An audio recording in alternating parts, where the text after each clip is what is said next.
Last year it just went off the rails really quickly, and we were like, I think that was fun.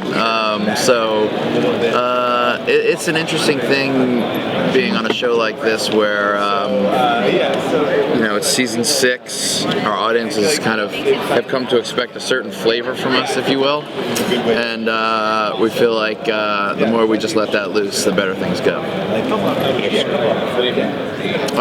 Pretty filthy, I think, is really what it is.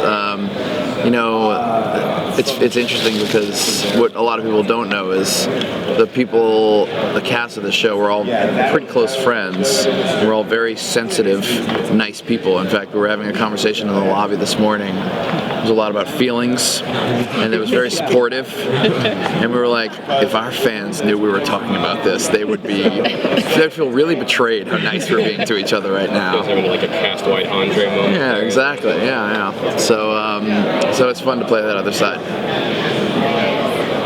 Do you ever feel almost like, even when you're a character, that one of the other characters says something to yours and you almost take it personally? That happened a little bit on season 1 before we truly settled in, because these characters weren't fully defined. We kind of found them halfway through the first season, I think.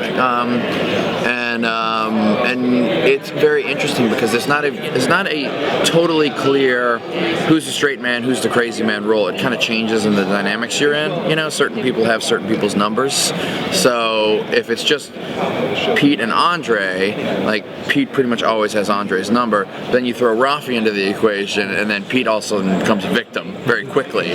So you're always kind of shucking and jiving. I don't know that I've ever personally had my feelings hurt. But I remember at some point we were making jokes about Andre, and somebody said something about Andre being bald, and we were like, "Well, Paul's bald. Let's hold off on this one. This one's not really appropriate." Yeah.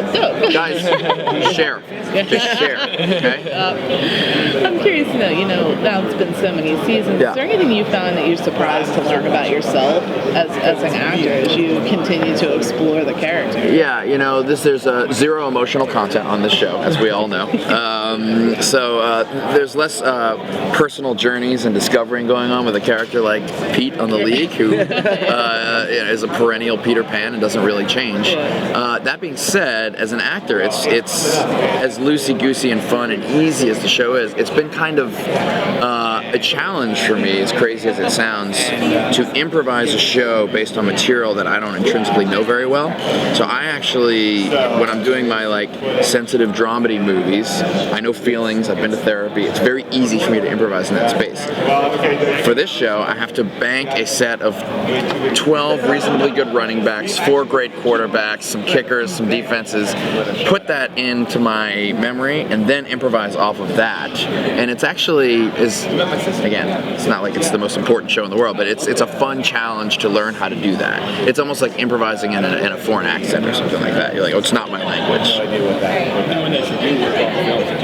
Emotional discovery. Is it ever kind of cathartic to just observe when you came to set just to film this? Oh, it's the best. It is truly the best. I mean, there is zero pressure on this show, and I can't exactly explain why. We're very, like I said, the cast is all very close. There's no emotional content. We're trying to find, I think, the most intellectual version of a dick joke we can find. We're looking for artisan dick jokes, good micro-brewed dick jokes.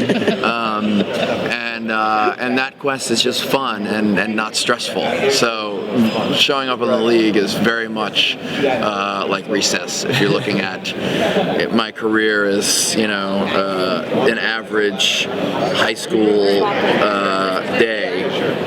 My movies are first period, and then being on Togetherness, my TV show is second and third period, and then the League is just fucking Recess. It's just super easy. There's something inherently fun about playing admittedly terrible people, Yeah. especially when you get to this emotional side that you were just talking about. I think so too, and for me, I really most of my work is about dialing in the nuances of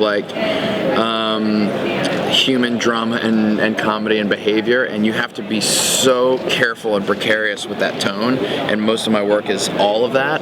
So to be able to just bust loose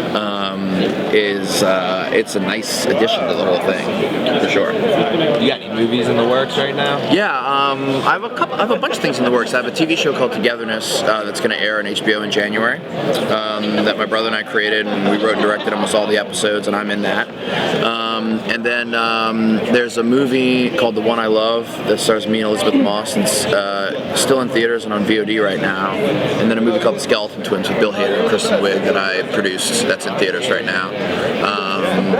And then I'm doing this really cool trilogy of films called Creep for the Weinstein Company. The first one will come out in March, but we're making all three of them in a row, and we're going to release all three of them next year, so they all kind of come out close to each other and in a package. And then it's kind of us trying to find something interesting left in the found footage genre. So we'll see if we can do it. Sounds cool. Yeah. Thank you so much. Thank you guys.